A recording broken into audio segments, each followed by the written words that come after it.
আসসালামু আলাইকুম রহমতুল্লাহি বারাকাতু। অবশেষে আব্দুল খালেক শরীয়তপুর হুজুরের গাড়ি ভাঙচুর করলেন পাবনা জেলায়।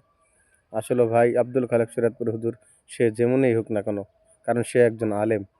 কারণ আলেমের সাথে যেই বেদবি করে তারাই কিন্তু আসলে ধ্বংস হয়ে যায়। কারণ একজন উলামা ইকরামের সাথে বেদবি করে একদমই ঠিক না। কারণ একজন আলেমের সাথে যারা বেদবি করে সে কখনোই ভালো ঘরের সন্তান হতেই পারে না। কারণ আব্দুল খালেক শরীয়তপুর হুজুর তার মাহফিলে যেতে একটু হয়তো দেরি হয়ে গেছে তার জন্য তার গাড়িটাকে এভাবে ভাঙচুর করবেন, কারণ এটা আপনাদের ঠিক হয় নাই। কারণ একজন ওলামা ইকরামকে বেইজ্জতি করে কারা?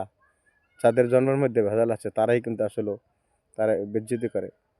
কারণ হক্কানি ওলামায়ের সাথে কোনো আপনারা বেদবি করবেন না। কারণ আব্দুল খালেক শরীয়তপুর হুজুর কিন্তু আজকের বক্তা না। আর অনেক আগের বক্তা। উনি খুব খুব সুন্দর বয়ান করে থাকেন আব্দুল খালেক শরীয়তপুরী।